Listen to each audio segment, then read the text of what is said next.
Bonjour à tous et bienvenue sur ma chaîne. Donc sur cette chaîne, je parle de la procédure à suivre pour venir poursuivre des études en Belgique. Donc si c'est la première fois que tu arrives sur ma chaîne et que tu n'es pas encore abonné, n'hésite pas à le faire parce que sur cette chaîne, tu as tout ce qu'il te faut pour pouvoir réaliser ton rêve de venir étudier en Belgique. Dans cette vidéo, rassurez-vous, je ne vais pas parler de la procédure, je ne vais pas parler des astuces pour avoir des admissions, bien que nous soyons dans la phase des demandes d'admission. Aujourd'hui, je dois un peu me pencher sur la situation des étudiants étrangers en Ukraine. Vous savez, depuis quelque temps déjà, en Ukraine, il y a la guerre. Donc ça, il faut l'appeler aussi. Il y a la guerre en Ukraine. Et du coup, on a vu des vidéos circuler sur les réseaux sociaux, des étudiants étrangers fuyant la guerre n'arrivaient pas à traverser la frontière. Enfin, ils n'étaient pas acceptés d'entrer en Pologne. Et franchement, c'est devenu un peu viral. Ça inquiétait beaucoup de gens. Et cette vidéo également m'a profondément touché. Et cette situation me préoccupe aussi. Pourquoi? Parce que, vous savez, dans l'accompagnement que je fais, il y a beaucoup d'étudiants étrangers qui se trouvent en Ukraine, qui souhaitent venir poursuivre des études en Belgique. Donc, du coup, je me suis dit, voilà, c'est l'occasion un peu d'en parler. Donc, j'ai dû contacter plusieurs étudiants que je travaille avec eux. Et voilà, ils ont essayé de m'expliquer. Franchement, ça donne des sueurs froides. Donc, il y a des témoignages qui font tellement mal que, voilà, je me suis dit qu'il fallait quand même que j'aborde ce sujet sur cette chaîne-ci. Et dans les prochaines vidéos également, je dois interviewer des étudiants, voilà, qui ont suivi mon programme d'accompagnement et qui sont arrivés en Belgique et qui étaient en Ukraine et en Russie. Donc, il y a des étudiants qui sont quittés de l'Ukraine grâce à mon programme d'accompagnement et qui sont en Belgique aujourd'hui. J'ai prévu faire des interviews avec ces personnes-là pour qu'ils essayent, parce que ce sont des personnes qui ont vécu en Ukraine et qui peuvent mieux nous expliquer un peu la situation. Également, il y a des personnes qui sont venues de Russie, donc je salue tous au passage. Et également, on va essayer d'en parler parce que vous savez, vu que la Russie reçoit des sanctions énormes, on s'est dit ça doit forcément pénaliser non seulement des Russes, mais également des étudiants étrangers qui se trouvent en Russie en ce moment. Donc, dans les prochaines vidéos, restez connectés, abonnez-vous, on aura des témoignages, on va faire des interviews qui vont franchement vous donner une idée réelle de la situation que peuvent traverser des étudiants étrangers, que ce soit en Ukraine ou en Russie. Alors, dans cette vidéo, on va un peu parler de la situation des étudiants étrangers. Vous savez, lorsqu'on décide de quitter l'Afrique, ou dès lors qu'on décide de quitter son pays d'origine pour aller poursuivre des études dans un autre pays, c'est plus le même contexte. Et dès lors qu'il y a une guerre qui sévit dans ce pays-là, dans ce pays d'accueil, ça devient encore très compliqué. Donc, il y a beaucoup d'étudiants de ce côté-là qui, voyant la guerre arriver, ou alors avec la guerre qui s'est installée, ils ont essayé de quitter l'Ukraine. Donc, abandonnant tout, leurs rêves, leurs projets, bref, ils ont tout laissé derrière eux, ils ont décidé de quitter l'Ukraine parce que voilà, ils n'ont pas de choix. Avec cette guerre-là, sauf si tu es un suicidaire, tu décides de rester sur place. Donc il y a beaucoup qui ont décidé de quitter l'Ukraine, donc ils ont tout abandonné et ils n'ont presque rien récupéré. Parce que vous savez, en temps de guerre, c'est pas évident, c'est le sauve qui peut. Et beaucoup se sont déplacés jusqu'à la frontière, mais malheureusement, pour la plupart, ils ont passé des jours, des nuits à la frontière. Donc, et vous savez, ce sont des pays où il fait extrêmement froid. Ici encore en Belgique, on est un peu bien. Donc là, on doit être peut-être à, voilà, ça va être qu'aujourd'hui on n'est pas à 2 degrés, mais c'est encore le matin, ça va monter jusqu'à 12 degrés. Mais là-bas, ce sont des pays où on est généralement à moins 10, moins 15, moins 20 degrés. Et vous vous imaginez passer des jours à la frontière sans manger, sans boire, dans une situation vraiment stressante. Il y en a qui ont des enfants. Et vous vous imaginez que ça traumatise. Il y a même des étrangers qui ont la nationalité ukrainienne, qui ont fondé une famille en Ukraine. Ils n'avaient pas le choix que de partir. Mais rien qu'avec la couleur de la peau, au niveau de la frontière, on refuse de passer. Donc, vous imaginez à quel niveau on peut être méchant. Donc, à quel niveau l'être humain peut être méchant. Je ne vais pas entrer dans la victimisation, je ne vais pas entrer dans le, dans le fait de se plaindre. Moi, ce que je vais dire, c'est que lorsqu'il y a des situations comme ça, on devrait être solidaires, surtout nous les Africains, parce que nous, parfois, on a un complexe.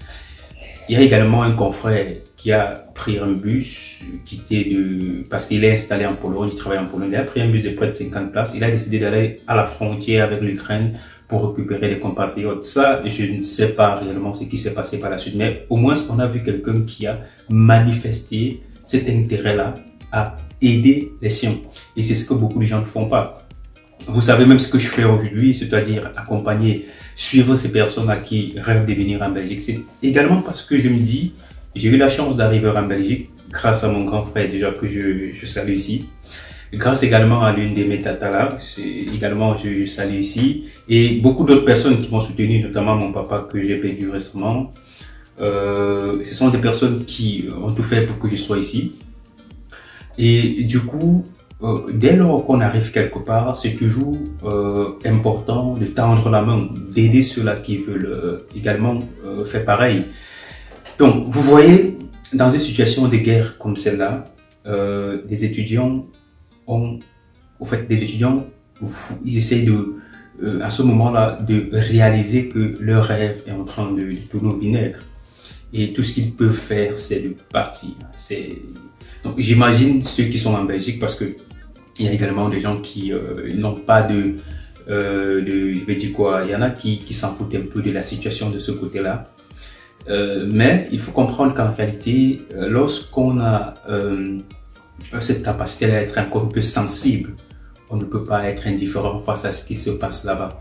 Ce que je dis là, c'est pas parce que ce sont des Africains, c'est également du fait que cette guerre, pour moi, est inutile. Il y a beaucoup de gens qui meurent, il y a beaucoup de gens qui vont se déplacer, il y a beaucoup de gens qui vont perdre énormément, et ce sont des civils, donc ce ne sont pas des politiciens. Eux, tout ce qu'ils savent faire, c'est je vais dire, essayer de tirer leur propre intérêt. C'est ça, c'est ce que le politicien fait. Maintenant, quand les éléphants se battent, ce sont des herbes ou des fourmis qui s'ouvrent. Et ces herbes et ces fourmis-là, c'est nous, des civils, des personnes qui n'ont rien à voir avec ces politiciens-là, avec des politiques qui sont appliquées. Donc aujourd'hui, je suis en contact avec quelques étudiants ukrainiens. Bien que d'autres ont pu traverser la frontière, ce n'est toujours pas facile parce que ça ressemble à ce qu'on appelle chez moi le Boza. Donc, il est nous déjà en Europe, mais il est encore obligé de Boza pour quitter l'Ukraine, pour passer par la Pologne, la Biélorussie, etc., pour se retrouver dans un pays où voilà, les conditions seront favorables. En Russie également, la situation n'est pas évidente parce que je suis également cette année plusieurs étudiants en Russie et actuellement avec la situation, c'est compliqué. Donc déjà, la plupart des étudiants en Russie ne peuvent pas travailler. Donc la plupart du soutien financier vient de la famille. Et la famille, forcément, peut être en Europe, peut être en Afrique et la transaction doit se faire par un moyen de transfert d'argent. Et vu que la Russie est coupée de tout, vous imaginez que la plupart des étudiants vont faire des mois, des semaines sans avoir des revenus. Comment est-ce qu'ils vont vivre? Parce qu'en Russie actuellement, tout est stable. Je veux dire, c'est pas la guerre comme en Ukraine. Mais sauf que lorsqu'on est déconnecté du reste du monde, si tu n'avais pas suffisamment d'épargne, ça devient compliqué. Donc voilà une situation aujourd'hui qui forcément doit inquiéter tout le monde. Et pour ma part, lorsqu'on décide d'aller se faire former à l'étranger, l'idéal serait de prévoir une solution de retour. Pas directement, pas à l'immédiat, mais ça il faut penser. Pour moi, l'avenir c'est l'Afrique. Quand on ne trompe personne, même si on est ici, même si on se bat, on sait que demain, on doit mettre sur pied un processus de retour pour pouvoir se réinstaller chez nous, pour pouvoir concrétiser voilà, ce qu'on n'a pas pu concrétiser quand on n'avait pas de moyens. Donc pour ma part, lorsqu'on est à l'étranger, ce qu'il faut faire, c'est de se battre bien évidemment, s'intégrer dans la société, faire son chemin, faire des économies, mais avec pour ambition de rentrer, réinvestir dans son pays, de rentrer, réinvestir. Forcément, ça peut ne pas être ton pays. Si tu estimes que ton pays d'origine n'est pas assez stable, bah, il y a des pays voisins où tu peux décider de t'installer. Parce qu'aujourd'hui, qu'on ne vous trompe pas, pour moi, toutes les guerres qui peuvent avoir actuellement dans le monde, l'enjeu c'est l'Afrique. L'enjeu c'est l'Afrique. Donc avec tout ce qui se passe, vous avez vu ce qui s'est passé au Mali, vous avez vu ce qui s'est passé dans plusieurs autres pays, vous avez également écouté le discours de Poutine, et voilà. Donc tout ça fait en sorte que pour quelqu'un qui est un peu éveillé, il doit tout simplement comprendre que l'enjeu c'est l'Afrique. Il y a beaucoup d'Africains qui sont même pas encore conscients. Une fois qu'on a traversé, une fois qu'on quitte le continent, voilà, on a lavé les mains. Et c'est ça le but. Donc le but c'est de, tu as ta chose, le but c'est de faire en sorte que tu te décourages de ta chose, donc que tu n'aies même plus envie de cette chose-là. Et voilà, le voleur tout simplement doit s'accaparer et faire de ça ce qu'il veut. C'est ce que l'Europe est en train de faire. Donc, on essaie de dénaturer la valeur de l'Afrique. Et en ce moment-là, nous Africains, voilà, nous on se désolidarise, on se décourage, on abandonne. Et en ce moment-là, avec toutes les richesses qu'il y a, et vous-même vous voyez, donc malgré toutes ces richesses-là, l'Africain n'est pas toujours bien vu dans le monde.